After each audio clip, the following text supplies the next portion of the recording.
Hello, you caught me drinking and driving a little Diet Coke. Welcome to Mom's Car. Today we have one of the sweetest boys in America, Karan Soni. You know him from A Nice Indian Boy, Deadpool, Ghostbusters. He's impossibly funny and has an incredible life story.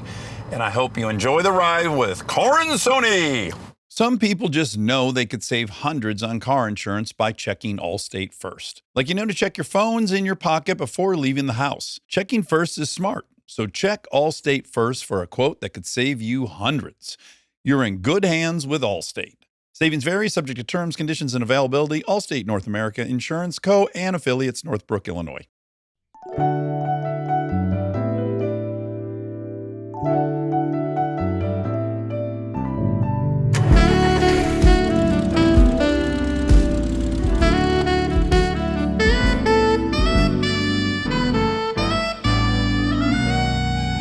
Karan, I told Aaron, I'm like, I might be a little different here in LA than it is in Michigan because no one here is employed. Every single person is trying to become an actor. Gonna say, it's actually weirdly triggering me a little bit. Yeah, right? I used to work at a restaurant, never did this, but I'm starting to already be like, oh God, what's happened? An LA restaurant or? Yeah. You know the Equinox on Sunset?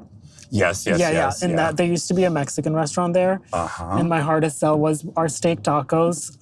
Okay, you guess the price. The ingredients were just steak and 3 tacos. Steak and 3 tacos. I go in Los Angeles in 2011, 12, around that time. Oh, okay, I'm gonna have to adjust down then. I was gonna say $12.99 for that. $13.99, but I guess I'm going to go $11.99. Let me just start by saying it's Mexican fine dining. That was that was the hook? Hard sell in Los Angeles. $32. $32? And we couldn't sell them, and we were getting yelled at. And it was across the street from Paquito Mas, so it's already not helping. Yeah. And the chef would be like, would you go to a steakhouse and pay $32 for a steak? And we're like, yeah. And they're like, it's the same steak. I just cut it up and put it in tortillas. And you're like, in LA, I don't know if... It's all about packaging, isn't it? I don't know if that's going to sell. Makes a point about packaging. Yeah. If we do get a food order... When we get a food order, we picked a great time to deliver food. It's an hour before rush hour, and it's raining in LA, which is always the worst time to drive a car. Yeah, I think we will get a lot of orders because it's raining. Right? I would think, people want to venture out. There you go. A lot of warm soup, like warming up their cockles. Yeah, Michigan, those snowstorms, the drivers get crazy orders. So, Karan, the reason I wanted to do this was because Aaron's been driving Uber. Yeah, he was. And I'm so jealous because once a week he has an insane story. Like Uber is the new 7-Eleven. Did he already tell you? That's what I did not say that. I did not say that to him. Just using the armchair brain to put the pieces together. Yes, I said to Aaron, you have figured out how to work at 7-Eleven, but you don't ever have to reach for any sodas or just sit and be at 7-Eleven. Yeah. And do you enjoy driving, Aaron? I guess that's a big part of it too. Because if you enjoy driving, it just makes it easy. The driving doesn't bother me. Okay, great. So then you're done. You're all set. We drove professionally, Aaron and I, for 14 years. Hundreds and hundreds of miles at a time. In the same car or separately? We worked for GM and we would go to, let's say the New York Auto Show. We'd be in New York for 8 days and we would sit in front of the Jacob Javits Center and wait for guests of General Motors to get in our car, and we would drive them to their hotel or to a dinner. I see. And so we have spent, truly years of our life sitting in a car on a curb in New York City. Wow. I didn't even know this to today. I made a conscious decision to not research you, Karan. Yes, please. Yeah, so to bring anyone up to speed, I met you because you've done an inordinate amount of projects with Kristen. I have, but I've met you, not met you, but we were in the same room once. I was remembering today. We were in the same room. Same room, audition room. What? For this film. For the same part? No. No. This is also Hollywood a few years ago, so I was auditioning to play a gas station attendant. Okay. Dax was not. I don't think so. I think. Well, let's see what the role was. Maybe it was the film Identity Thief.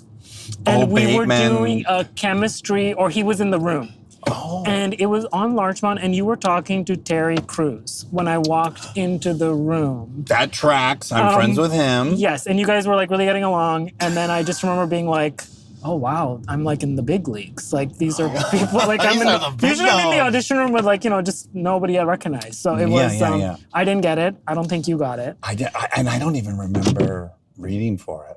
Okay, so but what I like about your story is it was all positive to you, because I could also see you getting in there to audition, being like, oh, "Fuck, there's all these guys and they all know each other already." And I don't know. Oh my God! Whoa! We're up! Oh my God! Our first one! Oh my God! I gotta do a U-turn Okay, we're going to the best fucking hot chicken in Los Feliz. I know exactly where this is. Oh, you do?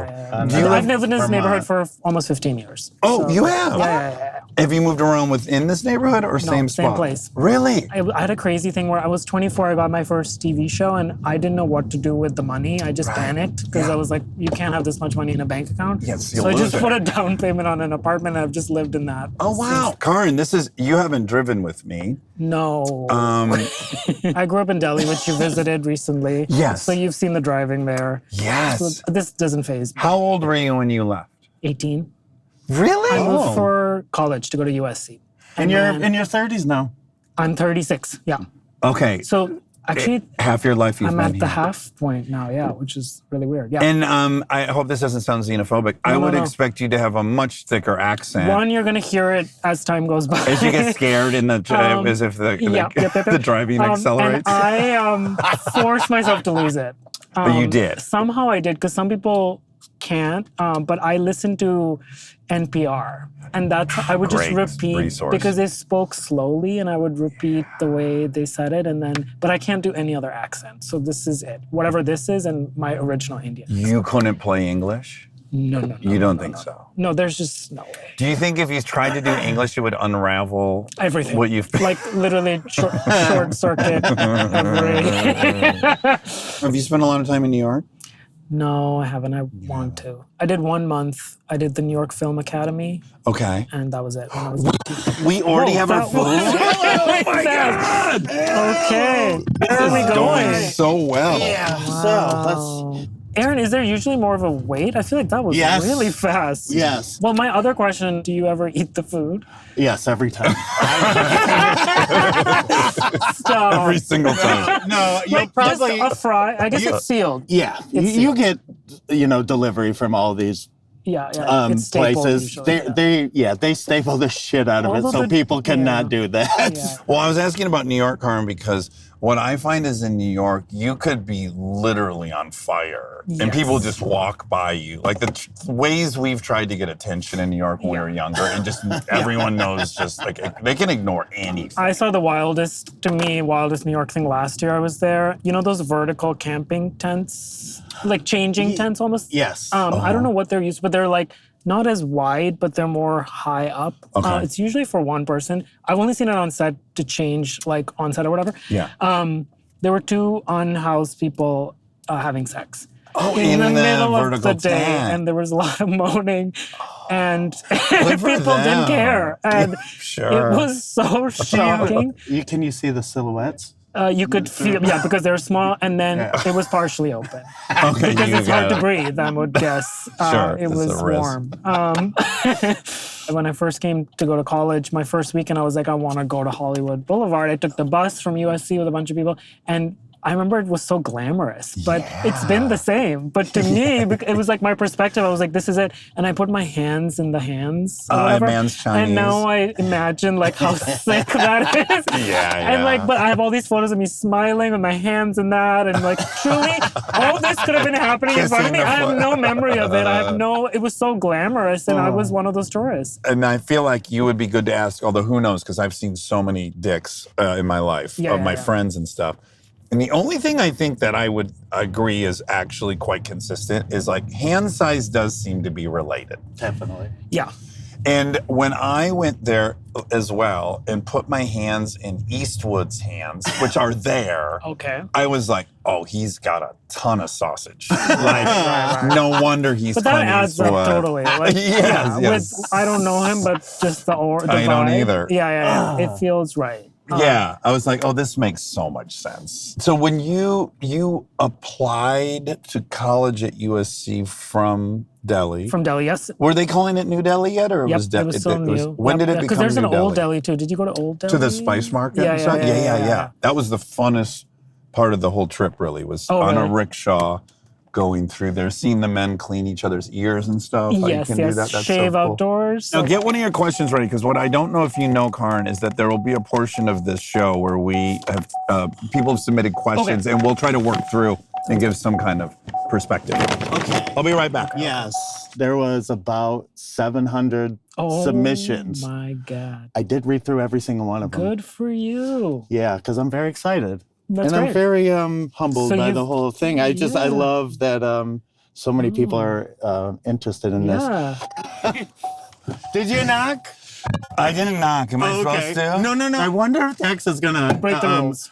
Not listen to the instructions. I thought better of it. I wanted to, because I'm like, I hope they know it's here and it's not getting cold. But then I took a picture. Okay, good. I do need to hear the story quickly before we get to that. Okay. How are you in India, and then you know about USC, and then you apply? Yes, this is a very good question, because there's the first Kristen connection is in this story, because the show The OC was very popular in Delhi when I was there. And I was in the closet in high school, so I had no identity of who I was. Yeah. And that show came out, and all the cool kids, I used to get bullied a lot, and all the cool kids loved The OC. And then they were like, you're kind of like the Indian Seth Cohen, which is Adam's character, because I have curly hair, and he made nerds cool. Yeah. And so I became obsessed with that show and became obsessed with California. I'd never been to California. Okay. So my dad works for John Deere. He makes tractor parts. Oh, wonderful. They're made in India. Big twist. Okay. What? A lot of the tractors made in India and assembled here. You might have to edit that.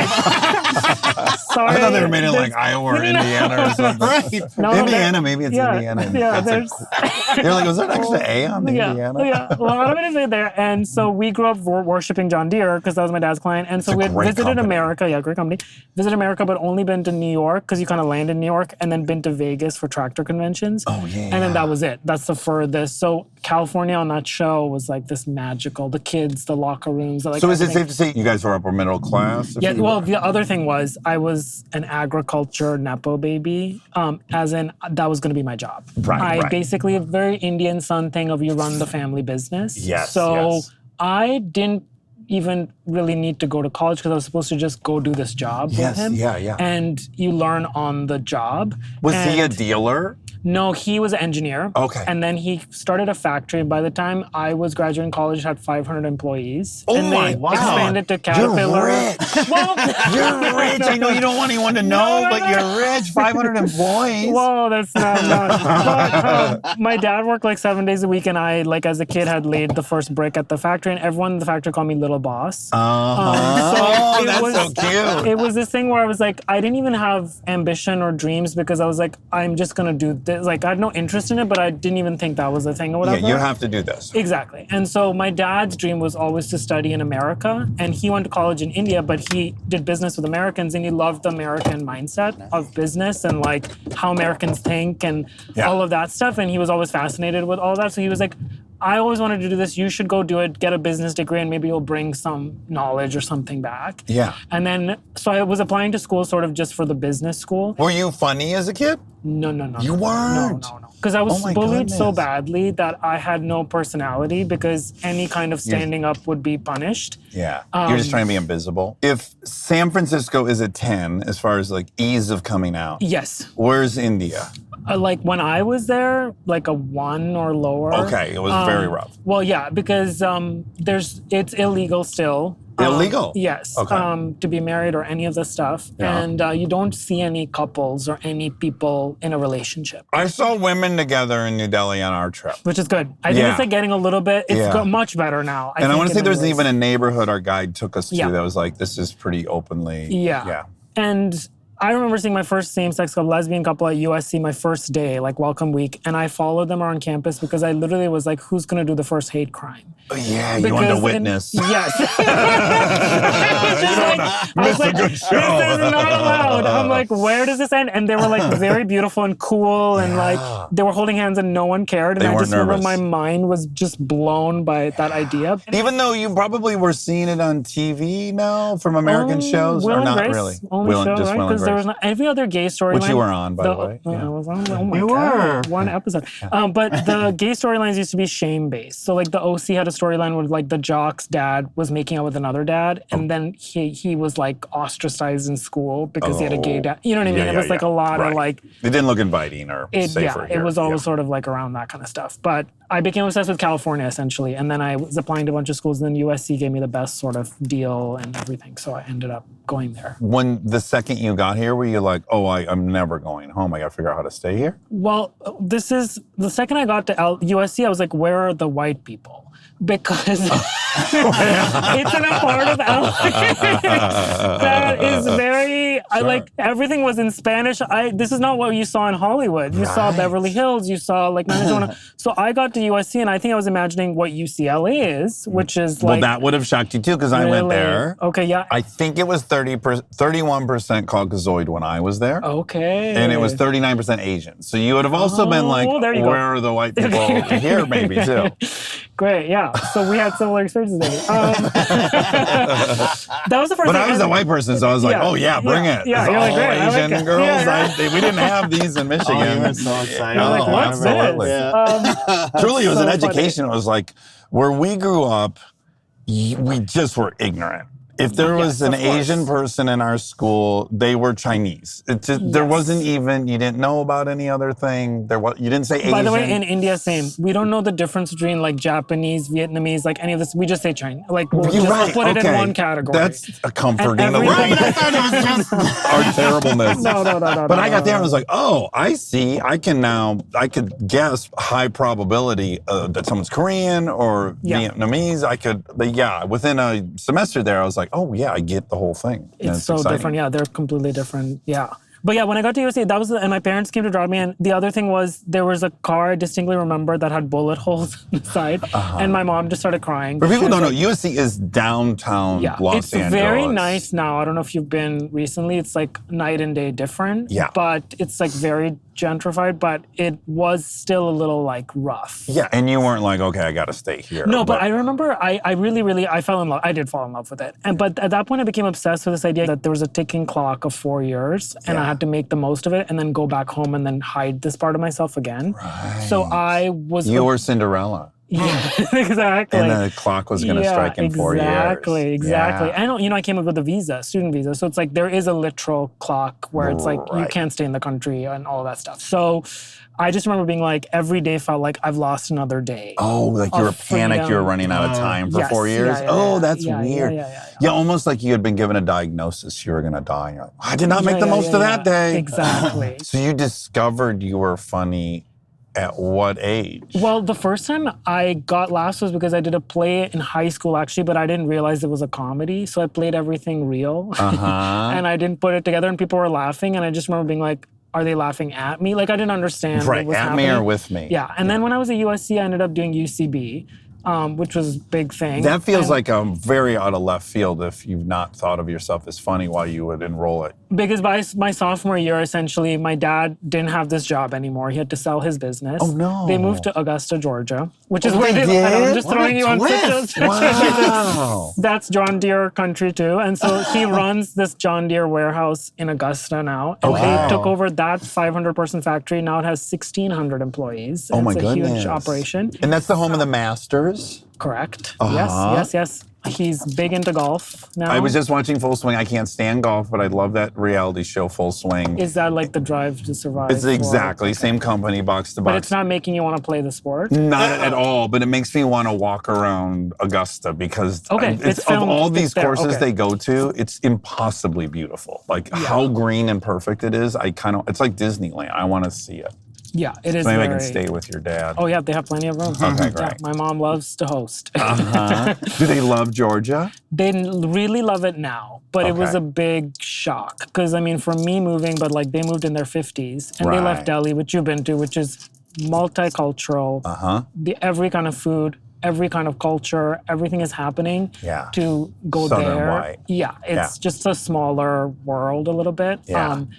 But they really love it now because all their friends are doctors. We were never friends with doctors in India because it's so different because every Indian American seems to be a doctor, but like in India, like They're the same percentages yeah, here. Like such a weird thing. You're like, that's just my doctor. Like you don't think of it as like an Indian doctor or something. Yeah. But here, like they're the only non-doctors in the community. Everyone's a doctor, and it's like their health has gone better, and they're like in this doctor world or whatever, and they really like that.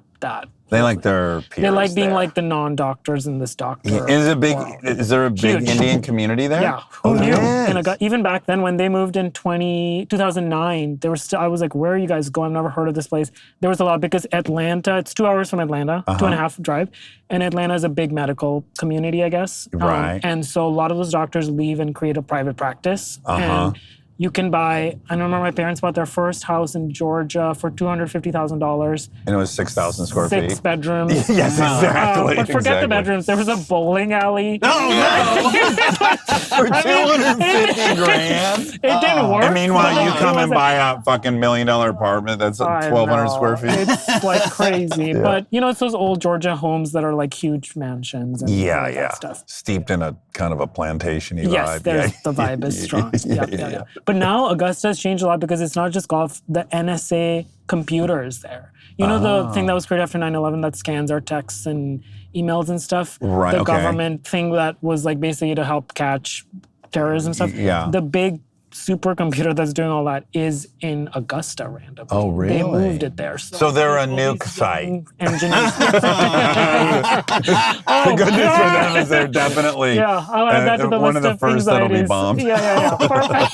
God. Tell them I said that. Okay, great. Yeah. Before hell breaks loose, they're going down. Yeah. Oh my Because God. I've been trying to figure out, because we're watching the show Paradise, Okay. and there's a nuclear holocaust, Okay. and they blow up Atlanta in the show, Yes. Wow. and I'm like, well, clearly they would blow LA up, but we built a house in Nashville, and I'm like, I think they would blow up a bunch of cities before they got to Nashville, I'd like to think. Yeah. But your parents they're done.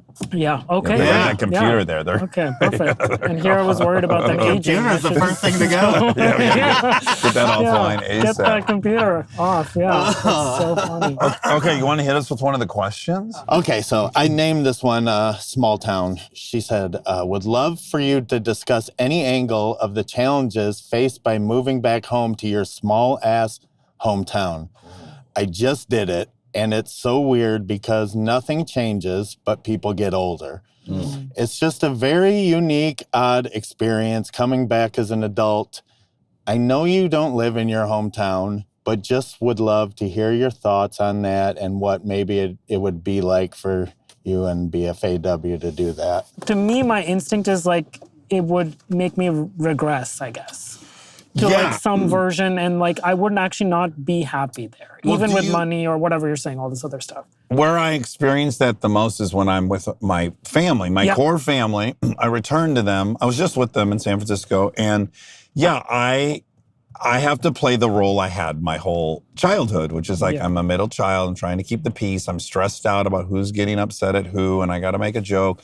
And I think moving back to the town. Also, I had to leave our town in 8th grade because so many dudes wanted to kick my ass. Like when we got out of junior high, had I gone to Milford High where Aaron went, there was like 20 guys that were waiting to knock me out in the first day. I was like terrified to go to that high school. Not because I was like some nerd that was getting picked on, but I had dated these older girls and they fucking hated it. And I had a punk rock hairdo and they hated that. So imagine if I went back now and I was loaded and had a gangster house, they'd want to kick my ass 10 times as bad as they wanted to. Because they haven't left.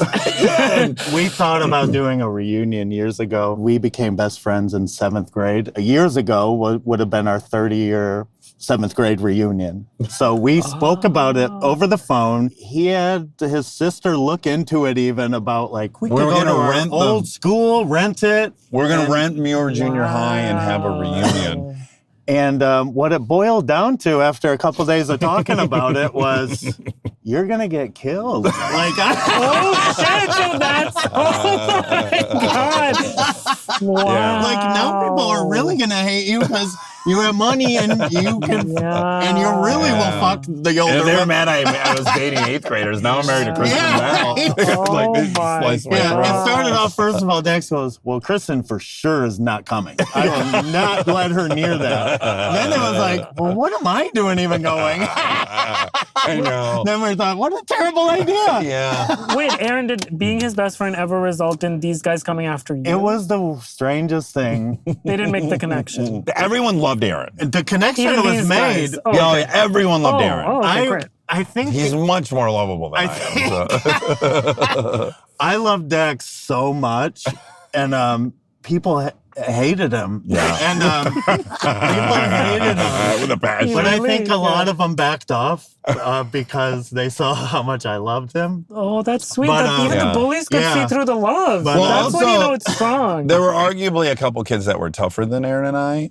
in junior high. Really, maybe one. This kid, Charles. But I think the fact that you certainly, if you were going to fight one of us, you were fighting both of us. Yeah. So as long as we were together, I felt so safe. And then our other best friend was, and I say this with his permission, he was called Fat Jack, and he himself would introduce himself as Fat Jack. But he was very large and impossibly strong. He set the bench press record in high school in 8th grade, and he fought men. Numerous times we saw him fight adult men when he was 14. So if we were with Jack as well, we were like, oh, we can act however we Invincible. want. Yes, even around adults. We would be around adults and we just think, oh, no problem. Jack's here. He'll handle all Right. this. He can do anything. When you think of moving back to Delhi, what do you... Yeah, it's so interesting.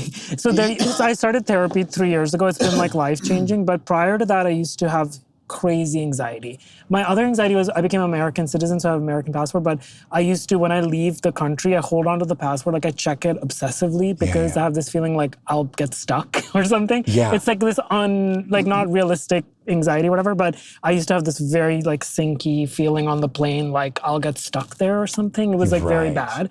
But I will say all these things come back when I go home for Thanksgiving or whatever to Augusta, where old issues, like I'm such an annoying person around my parents and stuff. And then finally with therapy, I was like, oh, this is just old stuff that's coming back and you can stop it. Like I can stop, like there's a thread, I don't have to pull on this thread and I'm so much more pleasant to be around now. Yeah. Because I've just dealt with some of that stuff and I What think was the going back pattern home, you would get into when you my were God, around there's it? so Would many. you So be there's- bratty or would you be... No. It's just my parents, I'm recently always stressed about their health. Yeah. Because in India, like exercise and stuff wasn't a big thing when I was there. Yeah. And so they're, as they're getting older, they're not taking care of themselves as much. And I go straight to this place of like, this is like, you don't love me.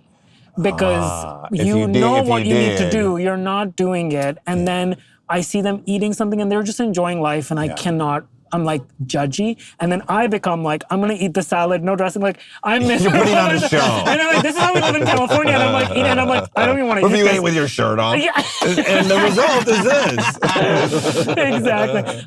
And then with my sister, there's like so much history, but like there was this deep thing that I had not worked out before therapy, which is that because she's straight, I had always had this feeling that she had it easier because she didn't have to Yeah. deal with this stuff. Yeah. And then I would have this expectation on her, like, what have you done with it being easier? Like, just Yes, all like, yes, it's all my own stuff. Yeah. But now I'm like, I actually didn't even see who she was as a person. Like she's 33 now, and I had just missed all of it because I was so judgmental Yeah. of like all How these easy this she had other it. stuff or whatever. And I think being away from them in LA made it worse because I was like independent, doing my own thing here. Then you go back there, and it's like all of it is back in Yes, this weird yes, way. yes.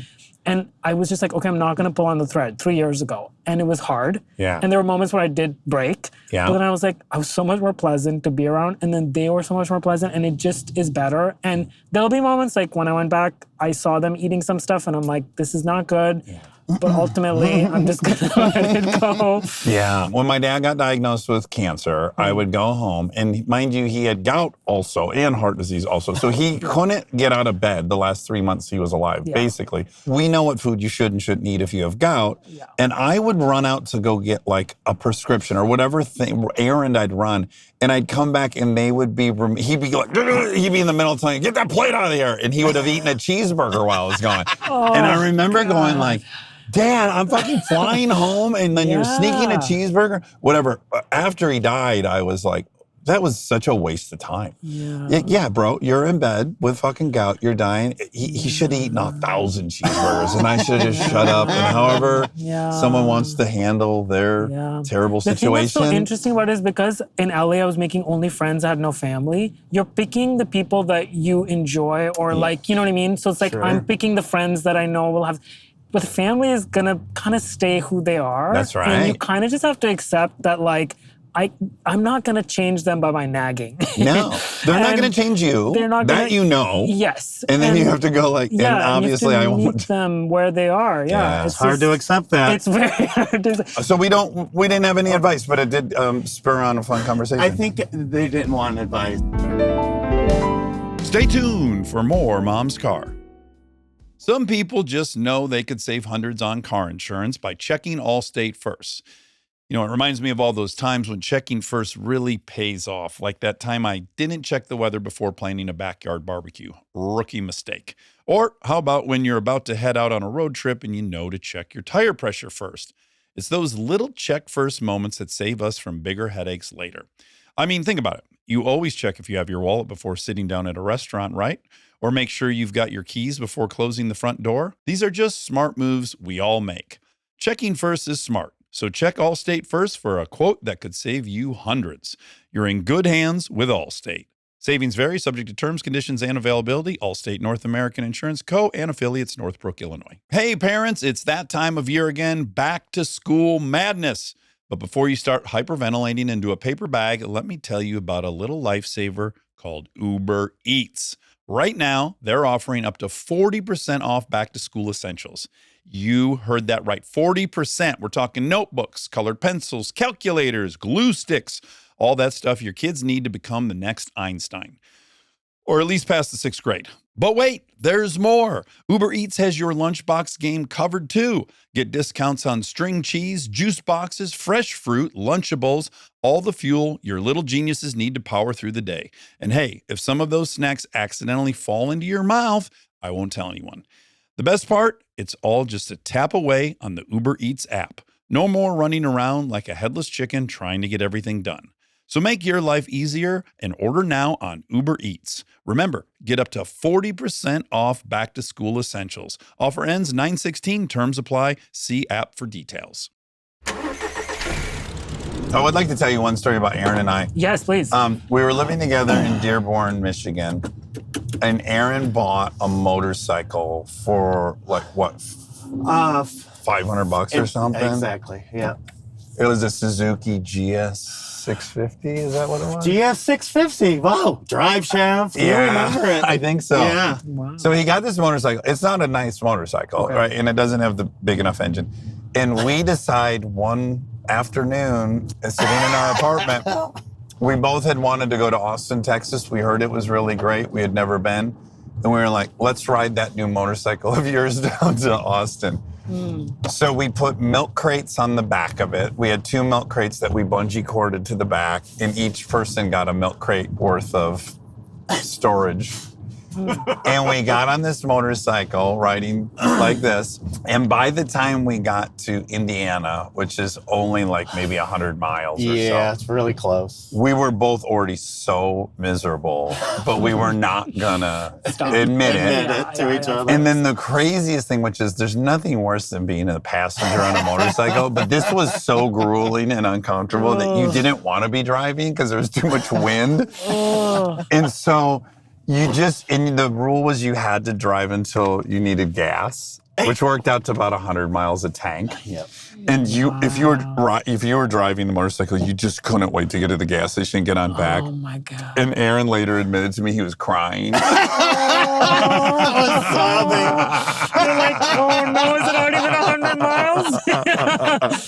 Oh my We got God. all the way to St. Louis. Yeah. We had gone 600 miles on this motorcycle, but we had like 13 or 1,400 miles to go. And we got to all the way to fucking St. Louis. And I think I broke first. I think you did. Well, we were at a gas station and it was my turn to drive, and I like, go, that's I don't it. think I can do it. Like, thank God.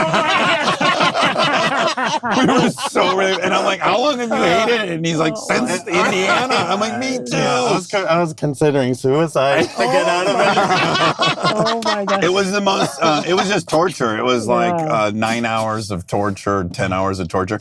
But what's crazy is once we decided we were no longer going to Austin, we're like, oh, cool. We can get off the highway. We can stop going 80 and we'll take country roads back. New attitude, baby. All of a sudden, it was great. And we were just like cruising down country roads, and we found a big field, and we found someone to buy us beer. We weren't 21. So we got a case of beer, and we're sitting in this field, and we're drinking. We have nothing. We're just going to sleep in the grass. And I swear to God, out of nowhere, there's an enormous fireball, like the biggest fireball you've ever seen. And we're like, oh my God, what's that? And we realize we're only like 300 yards away from a drag strip. And a jet car, a jet dragster is on the line hitting the afterburners. So then we took our beers and we went over to the fence and we were watching drag racing. Oh, and it was the greatest night ever. Wait, so Aaron, I don't know as much about your story. So you moved out to California also from Michigan? Where did you move when you left? Well, we came out here together Okay. when we were 18 and just lived out of a car, Dax's car. Were you already going to UCLA? Or did you No. know that? Oh, I was never going to go to college. Oh, I didn't know that. I had no intentions of being an actor. Okay. I wanted to do stand-up is all I thought, but I was certainly not going to try it in Detroit. And I had read On the Road by Kerouac, and I was just obsessed with that. And we took road trips on every break we had when we were in high school. So once I graduated, Aaron didn't. Which was its own moral conundrum. Like, are we allowed to leave this summer, or do we wait for another semester? Yeah, I was like, let's fucking go. Aaron was also going to a high school that you could smoke cigarettes in the classroom. Like it was that type of a high school. And we decided he wasn't missing out on a ton of education. So we left and we lived in the car for like 4 months. And when we came out here and we met a ton of people in Santa Barbara, and we spent a bunch of time there and a bunch of time in Atascadero and all these little California towns. Made friends. Were in Utah for a while. Worked a little bit doing the car show thing occasionally. And then we came back home, and then I was there for another year and a half. Right before I turned 20, I was like, I gotta leave Detroit. I'm just gonna be drunk. And it was a good trap. We were so happy. There was like 4 of us that lived together. We all had so much fun. We only had to work like fucking a week a month to make rent. Yeah, it was almost like, well, It was Dax easy to like, drink. I gotta go. And I was like, what's the problem? I mean, paradise? Yeah. I just had this inkling. I'm like, I'm going to blink and I'm going to be 28 and wake up in this apartment. And I gotta get out of here. And at the same time, I was like, I hope I blink and I'm done. You're like, that sounds amazing. And I've done nothing. Was it hard then to leave and come back here? Yeah, I went to Santa Barbara the first year because we had met people there. But of course, they had all either graduated or left UCSB. So I really didn't know anybody there. I was so fucking lonely. And then I finally did do stand-up one night while living in Santa Barbara, but visiting LA. And then I was like, what am I doing? I came all the way here, but I'm not. So then I moved to LA on my 21st birthday. And then went to community college and then ultimately transferred to UCLA. But Aaron, during that whole time, went to work with his dad. I see. Which we had worked for in high school. Roofing. Roofing in Michigan. Yes, Okay. which is a very brutal job. I was going to say. Yeah, it's about as brutal as it gets. Yep. And then Aaron, how long did you do that? Oh, God. 10 years? Yeah, quite a while. Right up my 10 alley. I years. loved it. Wow. Until he inherited, how would you describe it? Oh, the bar? Yeah. Yeah, we, both. Yeah. A small bought into it with a few dollars. His family owned this Irish bar right next to Tiger Stadium his whole childhood. And then they were all done running it, basically. And Aaron's like, I want to run it.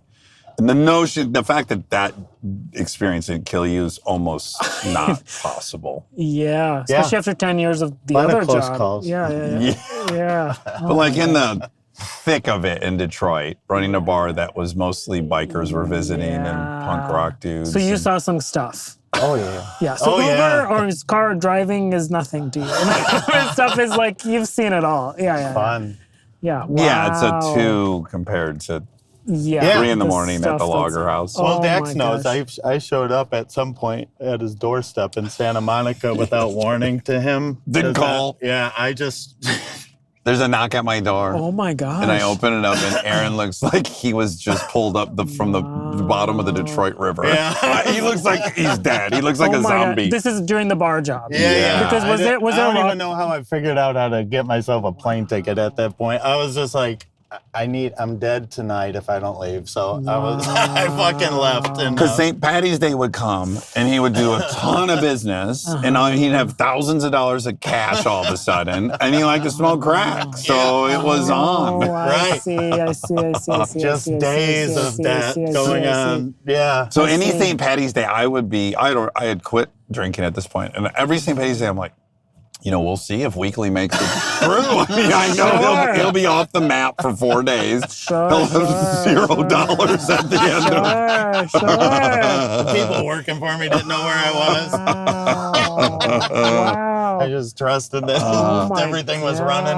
But fun enough, that was the birth of one of my favorite Weakleyisms, which is he shows up and he's like, I think I was going to die if I didn't get on a plane. Mm-hmm. So he's coming off of like a 4-day run of smoking crack in people's apartments in Detroit. And then I'm always trying to figure out, like, is this it? Like, is he joining me in sobriety? Or is he just trying to get off the pipe for a minute? Which was the case as it turned out. Oh, no. So we're like, yeah, come on in. Great, you're here. And then we went out to a bar in Koreatown. I think it was karaoke, and he orders a drink. I'm like, okay, so he's definitely drinking, but who cares? And he gets a little drunk, and he comes out of the bathroom, and he comes up to me, and he goes, Dad, fucking Terrence Posner's in the bathroom. And I go, Terrence Posner? He goes, yes, Terrence Posner's in the bathroom. And I go, what are you talking about? He goes, the fucking boy wizard. The guy from the movie. And I go, Harry Potter? And he goes, yes. Oh, Daniel Radcliffe? Yeah, and it wasn't. I was like... So first it was Terrence Posner's in the bathroom. Then I figure out he's talking about Harry Potter. So I'm looking for Daniel Radcliffe as a guy in glasses. But the movie was out at the time. Of course. The face was everywhere. Yeah. This poor dude, I trapped him in the urinal. And I go, hey, Terrence Posner. Yeah. Oh, my God. I know. When you were saying that, I'm like, am I supposed to know who that is? I don't know. Okay, wow. Yeah, what's more or less offensive? If someone thinks you're Harry Potter or Terrence Posner? Because if they think you're Terrence Posner, you're like, oh, he's a dude this guy worked with. Yeah. But if you think you're handsome and you get it compared to a little boy, that might be a little more hurtful. Yeah, that's true. Wait, was that when you came out to LA on your own and you guys were separated? Was that hard because you were obviously so close? Or were you sort of like, I just need to get out and it's going to be fine? I think I just always accepted what it is, like, because I'm an addict. Right. I just was like, yeah, he's not going to stop until, there's no... So this thing of like... There's no phone call I'm going to make. Sure. You're like, yeah. And also, like, some level of, who am I to say how Aaron's life's supposed to be? Sure. I wanted him to go into show business. Like, I wanted him to come be funny with me. That's what we were in junior high. But he didn't have those dreams or aspirations. He was visiting one time and I forced him to go to, this is back when I was like reading Backstage West and just going to anything. I didn't have an agent. And I went, it was like they were casting an MTV dating show. Or maybe it wasn't even that good of a network. It might have been. No, I think it's the WB. Okay. Great. It was something. Yeah. And so I make Aaron go with me. It's in Hollywood. And you're behind a big sheet of paper, illuminated so that they can see your silhouette. And they're asking you questions. Yeah. And so I did it. And then I'm like, Aaron, you should do it. You're here. And then Aaron just walked through a piece of paper in the middle. Let me guess, they did not want that.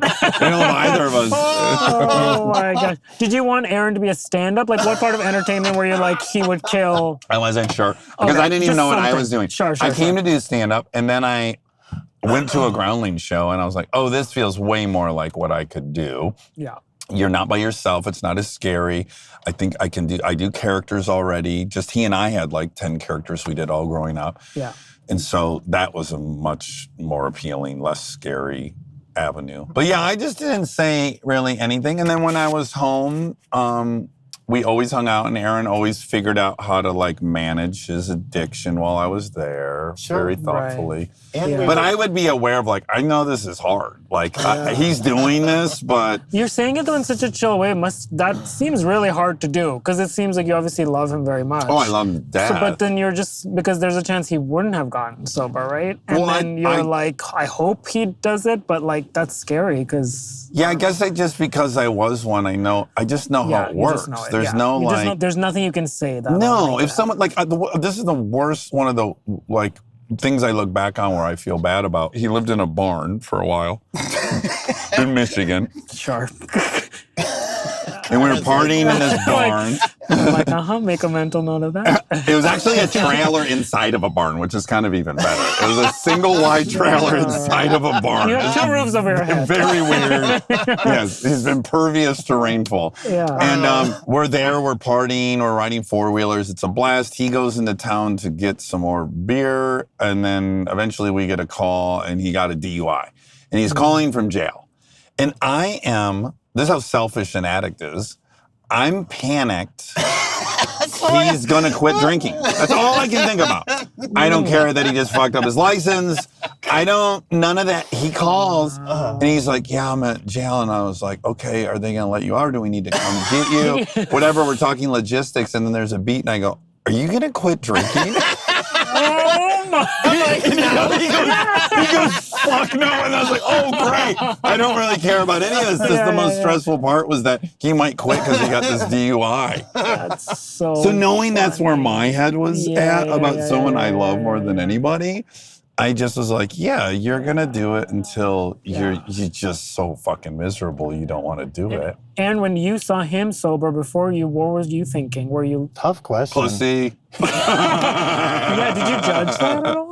I thought the exact opposite of what people do think that. And when I got sober, I was like, oh God, this is real. I was like, yeah, everyone's like, fucking. It triggers, fuck face. They're just so They feel betrayed, betrayed, everything.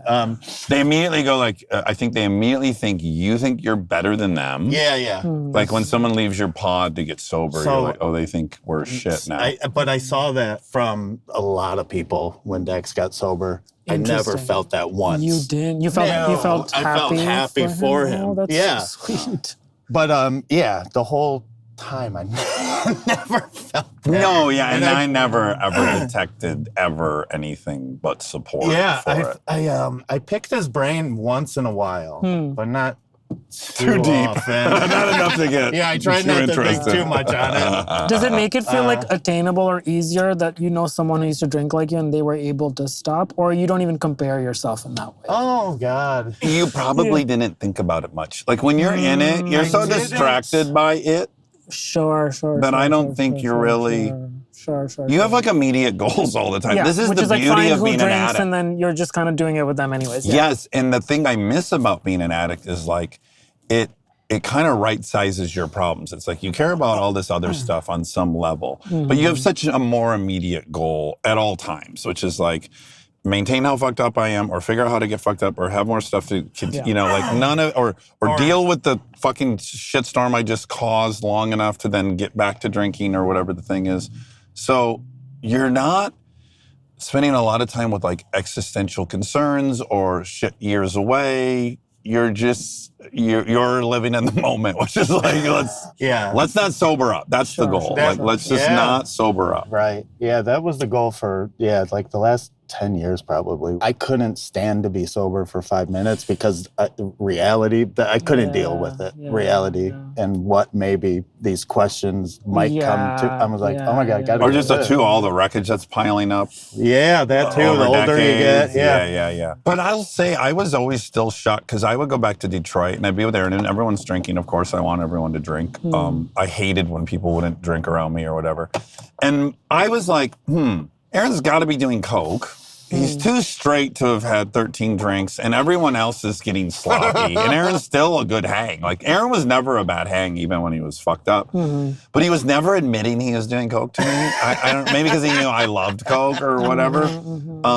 And then when he finally got sober, he's like, oh yeah, I was doing coke every single day for the last 10 years. And I'm like, oh my God. Then like, I'm thinking how stressful it was all the times he was with me. Like, fuck, I gotta go to the bathroom. How many is he noticing how many times I've been to the bathroom? God. The only thing I ever noticed, I was just like, why Aaron's much sharper than everyone else that's been drinking. Something smells. But that's still really impressive because like you would have picked up on any bathroom, like anything, but you didn't, which is, that means. Which I think means he was probably suffering quite a bit. Yes, Not the going anxiety in. of like, there's a window here. Totally. And the longer you do coke, the better you get at sneaking it, like in the Patreon when he's doing it inside the AA meeting. Like I could just like, you know, just like be laughing. Everyone's laughing. I could turn around and just go. And that's how easy I could do it. Wow. I've never done it. Never done cocaine.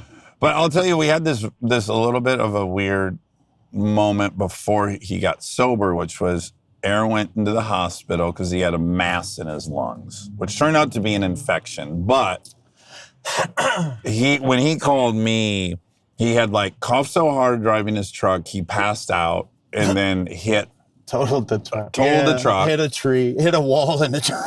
Out of nowhere, stopped drinking, like couldn't drink. And then was in the hospital. And then that's the first full-fledged cry I have had since I was 11. Oh my God. Not the timing on it. And now you're going to cry because you got a job. Oh shit, are we there? Oh my God, we're damn near there. Right on the other side of the line. So I really had a big, maybe all the years of ignoring, like Aaron's health's probably going downhill. When I see him, he does not. Like, though, I mean, what was happening is I would visit, and Aaron, who always looked younger than me, looked much older than me. And that was always trippy, like, oh, wow, it's so weird, Aaron looks older than me. But I went home to see him in the hospital for a few days, and I just hung with him in the hospital, and it was so wonderful. Yeah. Okay, what place? Oh, it's right here ahead. Oh, you know, God, I we know brought the this perfect area. person. You see that neon sign? That's Nature Well. Oh my God, you're like a you're gonna have to be in every ambassador. episode. Yes. I don't have kids, so I'll go out. I almost forgot this is an episode of something. All right, let's go get some food. So the doctor was saying, like, we don't know if he has lung cancer, which would make total sense. He smoked 3 packs a day. Yeah. They were like, we're waiting for the HIV test to come back. I'm starting to think like, oh my God, wow, fuck, Aaron only made it to 45 or I guess 44.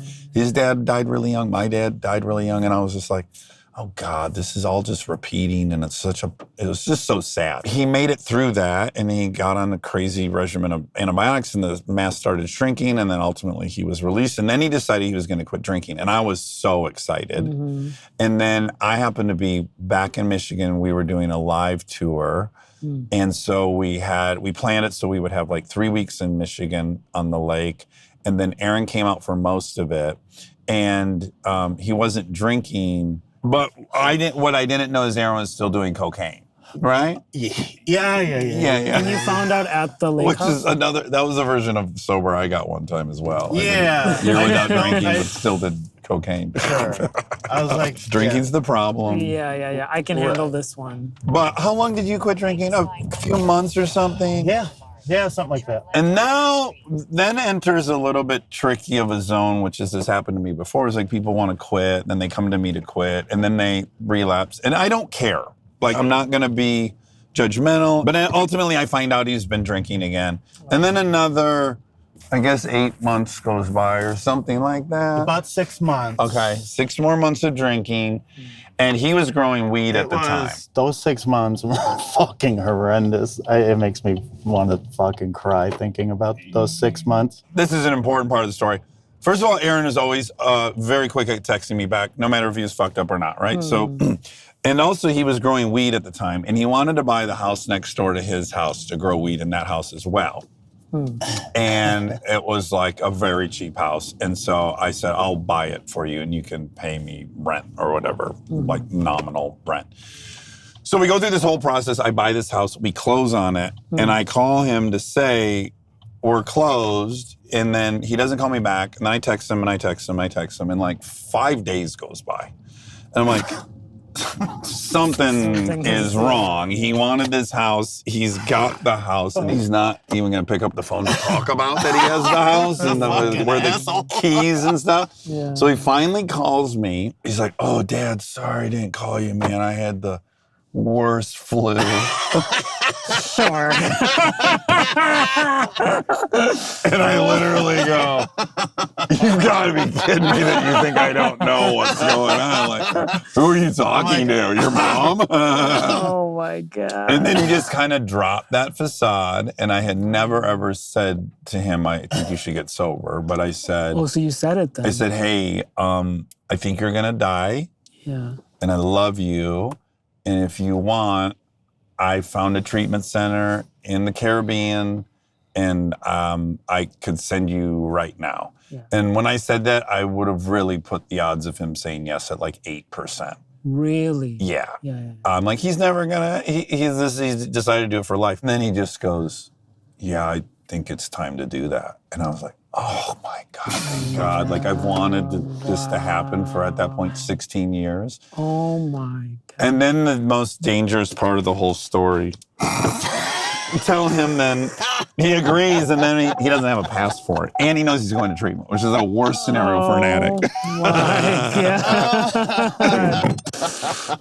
Oh no, you didn't have a passport. Good story, huh? Dax has gone like straight to business. He's like, I took the photo, I'm done. I don't need to talk to anyone. I'm getting good I at need to this. get back to the car. And we've made $8.46. Wow. Then we got to split 3 ways.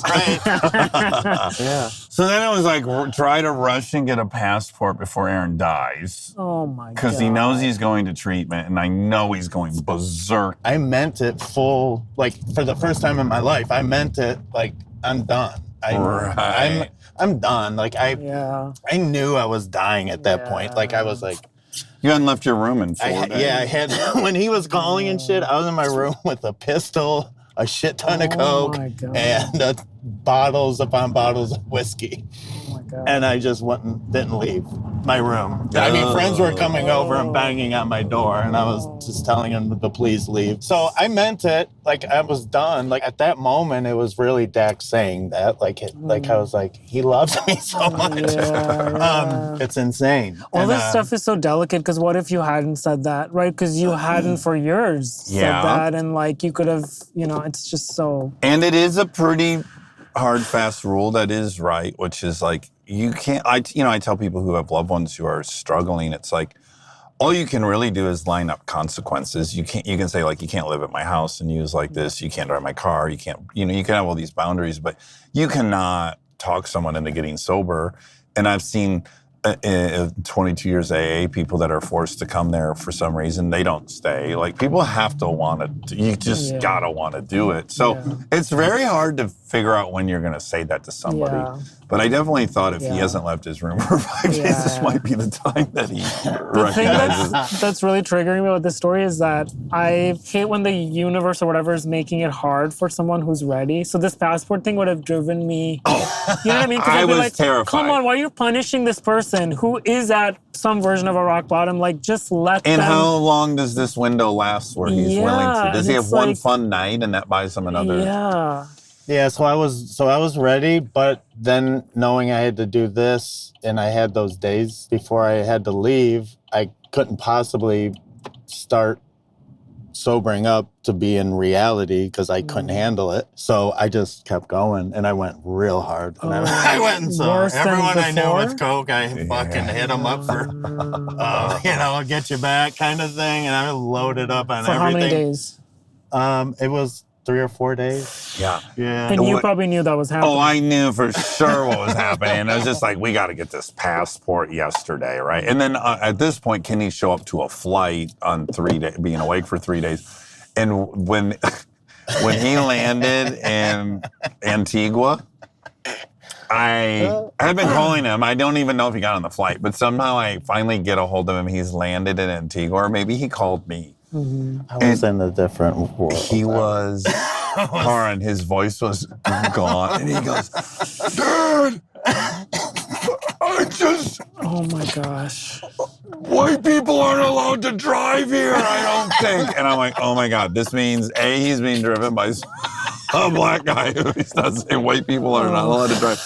He's like, I don't know if they're kidnapping me. And I'm like, oh my God. But I was like, oh my God, thank God he's in the car of the treatment center. He fucking made it somehow to this car. And then the next time I talked to him was like 4 days into detox, and it was like completely back to. I was like, whoa, buddy, you should have heard yourself those last minutes. And it worked. This place worked. It took, man. That was over 5 years ago. Yeah. There was a lot of encouraging things. Like at one point he called and said, like, they've recommended I stay longer and I'd like to. And I was like, yes, stay for a year. I'll sell anything to keep you at that place. How long did it take for you to come back? It was just a couple months. Okay. Yeah. But I think I was nervous because it was over. It like was between Thanksgiving and Christmas, and then over Christmas. It was. I went November 19th is when I left, so I was there Thanksgiving, Christmas, New Year. Yeah, I was afraid he was gonna say like, "Well, I got to come home for Christmas. I got kids." Yeah, and I was gonna be like, "You're not gonna have kids if you don't get sober." They convinced me that it's probably good to stay. That's why they were like, "You're gonna have to figure out." That's not that long. 5 years is not that long ago. I didn't realize that. Yes and no. It's not that long ago, and it's an eternity to be sober. Of course. Like it's Yeah. It's so unimaginable. Yeah. Like if I would have said to you, "Hey, you're going to be sober for 5 years," back then, you'd be like, "That's crazy. even possible." Yeah. How has your friendship changed since that time? Well, we just it's kind of like we just time traveled back to 7th grade. Like the second he was sober, and it was like all the things that I had reclaimed being sober, like just being super enthusiastic to be alive on Earth, and especially like I have fun stuff now.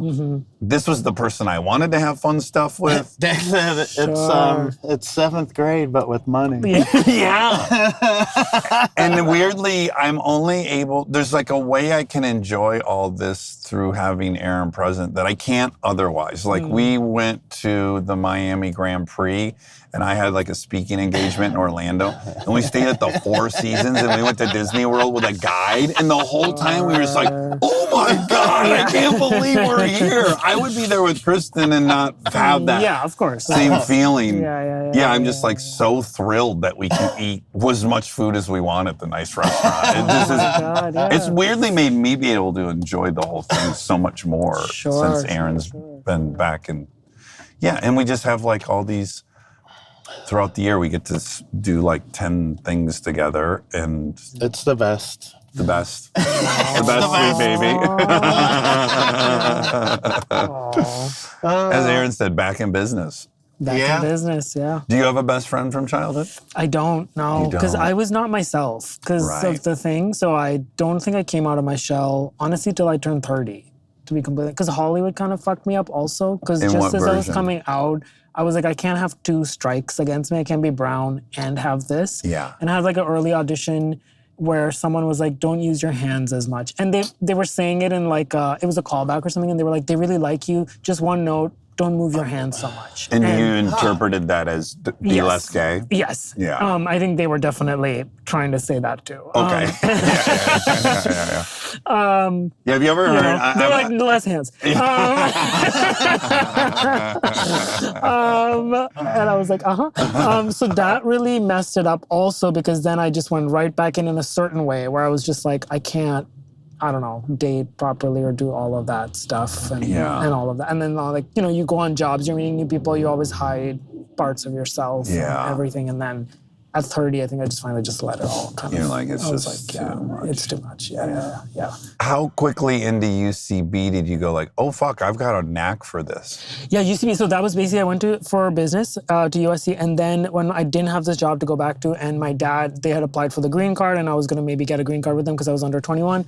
I was like, oh, I can stay here. And I had been at USC enough so there was a bunch of child actors there. Oh, really? And like, it's just like, LA kids. Any ones I know? No. Okay. No. They were like the third, fourth friend on a Nickelodeon show, and then they were like, I'm 18, I'm gonna go to college. And then there was like a few other kids who were like from the Simi Valley area or whatever, and they were like always had an agent or whatever. Right. And they were like in a McDonald's commercial and made $50,000. And to me at, age 19, I'm like, that's all you ever need to make in life. Yes, So of course. I just was like, if this is a job that can exist, then I had done some theater and stuff in high school and I thought it was a hobby, but then when I came to USC and I didn't do it, I missed it a lot. And I was like, I think it's more than a hobby. So I just started doing UCB and all this other stuff. But did you know somebody or did you go to a show? That's like a niche thing to know UCB about. I got because I got my first agent. Okay. And that I did because the child actor told me in 2009 to go to Samuel French Bookshop in Studio City, which I don't think exists anymore, buy the agency handbook, which used to be a physical book that had 150 addresses of every LA agent, get a clear envelope, because you get the manila envelope, they'll throw it out in the mailroom because they know it's a headshot. And get the clear one, that way they can see your face because there's nothing on the resume. And then they feel You're just bad? hoping, they're just hoping that someone sees the face and goes, oh, that face. I'm interested. Otherwise, they just throw it out without even opening. That's a hack. It's a hack, child actor. Yeah. And so got the manila envelope. I was interning at a film production company over the summer, so I send it out 150 places, got 3 calls. First one, this man called me to Studio City. I was 19 years old, like pre-Uber, all this stuff. I like rented a car to go to this meeting, very excited. And I walked in the room and he said, you're never gonna make it. Just off the... Jeez. I'm Mike Gibson. You're never gonna like off, I had not even spoken. Is it Karen? Yeah. Karen, you're not gonna make it. Honestly, it sounded a lot like Dax. And then he high-fived Terry Crews. Said his meeting's adjourned. But he essentially was like, he just saw my face and he was like, you're never gonna make it and I'm giving you, like, I think to give him understanding, he was like, this poor kid, like, let me just end this now while he's young. Just And I just was so in shock and I just got back in the car and like cried. And then of course, like everyone, my school friends was like, you had a meeting? Because I obviously was bragging. I have this, so immature. And then I was like, yeah, we're like, I'm gonna see what's gonna happen. He had just completely eviscerated me in 5 minutes. And then I met this husband and wife and then they were like, please do a monologue. And I was like, whoa, like this compared to that guy who didn't even see anything. Yeah. So I did this monologue. They were like amazing. They were like, go outside in the waiting room while we discuss. And I wanted it so badly. And later on, I learned it's a psychological trick to keep someone waiting in another room or something. It makes you start feeling like, what are they talking about in that room? Like, what's happening? Go back in the room, so desperate for them to like say yes. And they go like, we want to do this. Here's the start paperwork. First page was like special skills, blah, blah. Second page, bank account number, routing number. And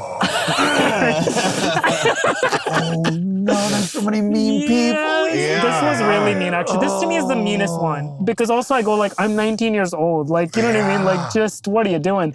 And so then I didn't know that was shady but the child actor told me never pay anyone. Like, no one told me in school or anything. So You I was at like, least knew that. Yeah, I was like, something is a little off. But I was like, they're so nice. Let me go back in and I'm just going to ask why they need this information. So I go back and ask. And I distinctly remember the wife was the more manipulative one. Yeah. She was like, oh, sweetie, you're so smart. You're asking such good questions. And then she's like, here's the thing, like, we're going to work so hard for you. You're going to book all the time, so it won't matter. But like 1 month, if you don't book something, we're going to transfer whatever it was, $300 or something at the time. To our account for all the time we spent. And I was like, And I just remember getting this horrible feeling like something is really bad. Yeah. And I hate confrontation. So I slowly was like kind of walking out of the room. And then she was like, fill it out. And I'm like, I don't know my routing number, like all this stuff. So I was like, I need to call the bank. And she's like, call them from here. In my memory, her head is like twisting, like exorcist or whatever. And then I was like, no, I'll call them. Her horns are poking out of her hair. She's covering her head. She's like, use my phone. And so I get in the car and I start driving to just leave. Like I just ran away from there and she starts hammer calling me and I let it go to voicemail. And she left me like 15, 16 voicemails. Started with, hey, sweetie, we're really worried. Like, where are you? We can't find you. To the last one. They're taking you to court. Yelling, being like, I've called every producer, every casting director. But I was 19. I was like, she might have. Like, maybe I've burned every bridge. Yeah. And Mind she's you, like, she doesn't know a single producer. We know now. And so that was the second one. And then the third one was this guy who was legitimate in Woodland Hills, maybe it was, in a strip mall. And I went to the thing and he was like, I want to sign you for commercials. And he told me to go to UCB because it was a big thing at the time to like learn improv. So you can improvise in commercial auditions. Yeah. But he was like, do you want to know why I'm signing you? And I was like, yeah, sure. And he was, Slumdog Millionaire had just come out that summer. And he was like, I love Slumdog Millionaire.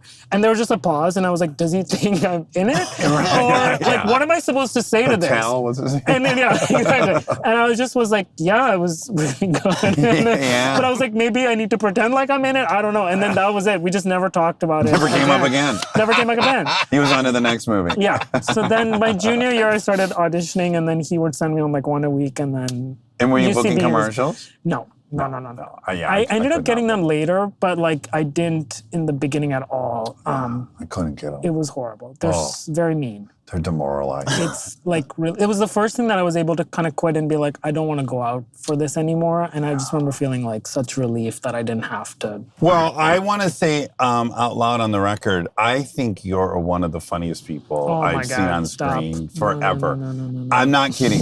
You're the Can't best take part of that movie Kristen did in England. Gosh. I love you in Deadpool. Every time I see you pop up, I'm like, oh my God, I can't wait to see. You have such a weird and unique angle that is so delightful. Thank you. That's Yeah, very sweet. you're That's so very good. sweet. It's crazy That's to very think that sweet. you like didn't Yeah. even think about doing comedy until. No. But that Kristen thing was such a special thing because I don't know if you ever had this experience, but when you are working with something and you're like, I'm not the famous person in this movie. There's many famous people. Yeah. And I'm like, I wonder, we don't have that many scenes, but I wonder like if we'll hang out. And you just don't know because you're just like, the person has the power. Yeah. And if they're interested and, they're living in a different hotel, I was in a different place, all that is totally fine. But I was like, I knew Ben going in before, so I was like, I'll have that friend there and then who knows? And then Claire, the director. Yeah. But then I remember distinctly a core memory of sitting in my apartment I had in Kensington, and I just got an unknown number, and it was like, "Hey, it's Kay Bell. Want to get dinner?" Yeah, It's like, you're like, it happened. Yeah. And those like little things like I appreciated more after COVID of like the weird thing of this job. Sometimes you're just like, this is such a bizarre. It's like high school again. Every Where job you're like, you the start. cool kid has texted me, I'm gonna go to the dinner with them or whatever, and you're like, I'm 30 something years old. Like, what is happening? Yeah. I'm going to say, Karan, thank you so much for joining us Oh my gosh, on our thank you so inaugural much. voyage. I'll be out of focus, but that's okay. And then you'll be out of focus, but some of you will be there. Yeah. Thank you so much for having me. This was so fun. I want you to come on every trip. I know. It's very fun. I think it should be us three on this ride. How will we ever find the restaurant? Yeah, we're fucking lost without the you. full circle will be I'll be walking the streets and you'll run me over with a different guest. With a different guest. And that'll be how my journey will end. Because it does not feel safe. I'm just going to put it out there. If you're watching and you're feeling like it's not safe, it's not. What's great too is as you're about to get hit, it won't be the headlights that blinds you. It'll be this light inside of my windshield. Oh my God. Oh my gosh.